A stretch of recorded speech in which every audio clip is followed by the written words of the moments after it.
എല്ലാവർക്കും പുതിയൊരു വീഡിയോയിലേക്ക് സ്വാഗതം. അപ്പോൾ വൈകുന്നേരം 4 മണി ആവാനായിട്ടോ. അമ്പാടി നന്നായിട്ട് കരഞ്ഞിട്ടാണ് രാവിലെ സ്കൂളിലേക്ക് പോയിട്ടുള്ളത്. ഫസ്റ്റ് ഡേ ആണ്. അംഗൻവാടിക്കും പോയിട്ടില്ല. അപ്പോൾ ഭയങ്കര ബഹളമായിരുന്നു കേട്ടോ. പോയപ്പോൾ വാനിൽ പറഞ്ഞു വിട്ട സമയത്ത് നന്നായിട്ട് കരഞ്ഞു. പിന്നെ 1-2 തവണ ഞാൻ ടീച്ചേഴ്സിനെ വിളിച്ച് നോക്കിയപ്പോൾ ഒരു കുഴപ്പമില്ല, ആൾ ഓക്കെ ആണെന്ന് പറഞ്ഞു. വീഡിയോസ് വിട്ടന്നു, ഫോട്ടോ വിട്ടന്നു. അപ്പോൾ ഇതുവരെ ഞാനും ടെൻഷൻ അടിച്ച് നിൽക്കേണ്ടി. എനിക്ക് അവനെ കാണാഞ്ഞിട്ട് ഭയങ്കര സങ്കടം കേട്ടോ. കാരണം എൻ്റെ കൂടെ എപ്പോഴും അവനുണ്ടാവാറുണ്ട്. അപ്പം ഇന്ന് തൊട്ടാണ് അവന് മാറിയത്. അങ്ങനെ പറഞ്ഞ പോലെ വൈകുന്നേരം ഒരു 4 മണിയൊക്കെ ആയപ്പോൾ മഴയൊക്കെ ഒന്ന് തോർന്നു കേട്ടോ. അപ്പോൾ ചെറിയൊരു ചാറ്റൽ മഴയും കാര്യങ്ങളുണ്ട്. അപ്പോൾ ഞാൻ കുട എടുത്തിട്ട് അവൻ്റെ വണ്ടി വരുന്നുണ്ടോ നോക്കാൻ വേണ്ടി പോയതാണ്.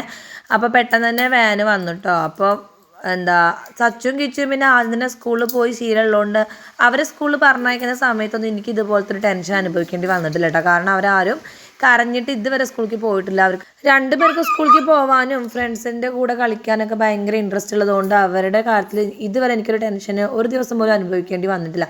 പക്ഷേ ഇന്നുണ്ടല്ലോ ഞാൻ ഭയങ്കരമായിട്ട് ഫുൾ ടെൻഷൻ അടിച്ചിരുന്നൊരു ദിവസമായിരുന്നു. കാരണം അവന് രാവിലെ ഒരുങ്ങുന്നവരെ ഭയങ്കര ഹാപ്പി ആയിരുന്നു. അപ്പോൾ ആളുടെ വിചാരം ഞാനും അവൻ്റെ കൂടെ സ്കൂളിലേക്ക് പോകുന്നതാണ്. അപ്പോൾ വാന് വന്ന് അതിൽ പറഞ്ഞു വിട്ടപ്പോൾ കുട്ടി കരച്ചിലുണ്ടാവും. 1-1.5 കരച്ചിലായിരുന്നു. അപ്പോൾ ആ വാനിലേക്ക് കണ്ട് കയറ്റി വെച്ചോടുകൂടി ഭയങ്കര കരച്ചിലും ബഹളവും അങ്ങനെ പോയി. പിന്നെ ഇതാ വൈകുന്നേരമാണ് കേട്ടോ വന്നത്. അപ്പോൾ വന്നപ്പോൾ നല്ല സന്തോഷത്തിലാണ്. അപ്പോൾ ടീച്ചേഴ്സും പറഞ്ഞു പോയപ്പോൾ ഉള്ള ഒരു കരച്ചിൽ മാത്രമേ ഉള്ളൂ, പിന്നെ ആൾ ഓക്കെയാണ്. അപ്പോൾ നാളെ തൊട്ടിട്ടും പറഞ്ഞു വിട്ടാൽ മതി, മുടക്കരുത്, അതായത് ലീവ് ആക്കി കഴിഞ്ഞാൽ പിന്നെ അവർക്ക് മടി പിടിക്കുമെന്ന് പറഞ്ഞു. അപ്പോൾ അവനെ ഞാൻ വേഗം തന്നെ വന്ന ഉടനെ തന്നെ അവൻ്റെ വിശേഷങ്ങളും കാര്യങ്ങളും ചോദിക്കണം. അപ്പോൾ കുട്ടിക്ക് ഒരുപാട് വിശേഷങ്ങൾ പറയാനുണ്ട് കേട്ടോ. കുറേ നേരം അവൻ്റെ വിശേഷങ്ങളൊക്കെ കേട്ടതിന് ശേഷം ഞാൻ അവനെ വേഗം മേല് കഴുകിച്ചെടുത്തു. സ്കൂളിൽ പോയി വന്നില്ല, നമ്മൾ തുടക്കത്തിൽ അവർക്ക് അത് ശീലം ഉണ്ടാക്കുന്നതായിരിക്കും നല്ലത് എനിക്ക് തോന്നി. അപ്പോൾ ആദ്യം തന്നെ അവനെ ഞാൻ വേഗം പോയി മേല് കഴുകിച്ചെടുത്തു. മേല് കഴുകിച്ചതിന് ശേഷം ടിവിൻ്റെ അവിടെ കൊണ്ടെടുത്തിട്ടോ. പിന്നെ അവന് ഞാൻ പാലും ബിസ്ക്കറ്റും കൂടെ കൊടുക്കണം. പാലൊക്കെ കാച്ചി ചൂടാറാൻ വെച്ചിട്ടുണ്ടായിരുന്നു. അപ്പോൾ അവനിങ്ങനെ പാല് കുടിക്കുമ്പോഴും വിശേഷങ്ങൾ പറയുന്നതാണ്, ഓരോ കാര്യങ്ങൾ, ഫുഡ് കഴിച്ചത്, സ്നാക്സ് കഴിച്ചത്. പിന്നെ ഏട്ടൻ്റെ കുട്ടിയും കൂടെ ഉണ്ട് കേട്ടോ അവിടെ സ്കൂളിൽ, അവൻ്റെ കൂടെ ഉണ്ട്, നന്ദുട്ടി ഉണ്ട്. അപ്പോൾ നന്ദുട്ടിയുടെ വിശേഷങ്ങൾ അങ്ങനെ കുറേ കാര്യങ്ങൾ പറയുകയാണ് കേട്ടോ. അപ്പോൾ ഇനി എന്താ താട്ടന്മാർ വരാത്തതാണ് അവൻ ചോദിച്ചുകൊണ്ടിരിക്കുന്നത്. പിന്നെ അമ്പാടിനെ ഇങ്ങനെ ഇരുന്ന് കളിപ്പിക്കുന്നത് കാണുമ്പോഴല്ലോ എനിക്കെന്തോ എൻ്റെ കളഞ്ഞു പോയ സാധനം തിരികെ കിട്ടിയൊരു ഫീലാണ് കേട്ടോ. കാരണം ഞാനൊരു ദിവസം ഫുള്ള് അവനെ ആലോചിച്ചിട്ട് ടെൻഷൻ അടിച്ച് പറയാൻ വയ്യ. കാരണം അവർക്ക് അറിയാണോ എന്താണെന്ന് അറിയാതെ അപ്പോൾ എന്തോ കളഞ്ഞു പോയത് തിരികെ കിട്ടുമ്പോൾ ഒരു ഫീൽ ഉണ്ടല്ലോ, അതാണ് കേട്ടോ. അത് അമ്മമാർക്ക് മാത്രം റിലേറ്റഡ് ആയിരുന്ന കാര്യമാണ്. പിന്നെ അങ്ങനെ അവൻ്റെ ചായയുടെ കഴിഞ്ഞതിന് ശേഷം ഞങ്ങളൊന്ന് തൊട്ടടുത്തുള്ള കടയിൽ പോയി കുറച്ച് സാധനങ്ങളൊക്കെ വാങ്ങിക്കൊണ്ടുവന്നു കേട്ടോ. നമുക്ക് നാളത്തേക്കുള്ള കുറച്ച് സാധനങ്ങളൊക്കെ വാങ്ങിക്കൊണ്ടുവന്നു.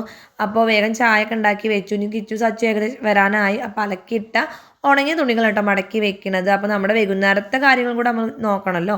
അങ്ങനെ പെട്ടെന്ന് തന്നെ സച്ചും കിച്ചു എത്തി. സച്ചുവിനെ ഞാൻ മേല് കഴുകിച്ചെടുത്തു, കിച്ചു തനിയെ മേല് കഴുകി. പിന്നെ ഞാനും അവരെ കൂടി ഇരുന്നിട്ടുണ്ട് ചായ കുടിക്കുന്നത്. അപ്പോൾ നമ്മൾ കടയിൽ പോയപ്പോൾ കുറച്ച് ബിസ്ക്കറ്റും കപ്പ് കേക്കും കാര്യങ്ങളൊക്കെ വാങ്ങിയിട്ടുണ്ടായിരുന്നു. അപ്പോൾ നമ്മുടെ വീടിന് തൊട്ടടുത്ത് നമുക്ക് കടയുള്ളൊരു സൗകര്യം കൂടെ ഉണ്ട് കേട്ടോ. അപ്പോൾ അവരുടെ കൂടെ ഞാനും ചായ കുടിച്ചിരുന്നു. അപ്പോൾ കിച്ചു ഒറ്റയടിക്ക് വേഗം ചായ കുടിച്ചിട്ട് TV കാണാൻ വേണ്ടി പോയി. കാരണം 7 മണി മുതൽ 9 മണി വരെ അവർക്ക് പഠിക്കാനുള്ള ടൈമാണ്. അതിൽ അവർക്ക് അത് വിശപ്പ് തീർക്കണം, TV കാണാം, ഫോൺ കാണാം, അവർക്ക് കളിക്കാതെ എന്തും അവർക്കുള്ള ഇഷ്ടമാണ് കേട്ടോ. അപ്പോൾ അതുകൊണ്ടായിരിക്കണം ആൾ പെട്ടെന്ന് തന്നെ ഒറ്റ വലിക്ക് ചായ കുടിച്ചിട്ട് TV കാണാൻ പോയി. കാരണം TV കാണാൻ സമയം കുറവാണെന്ന് അവർക്കറിയാം.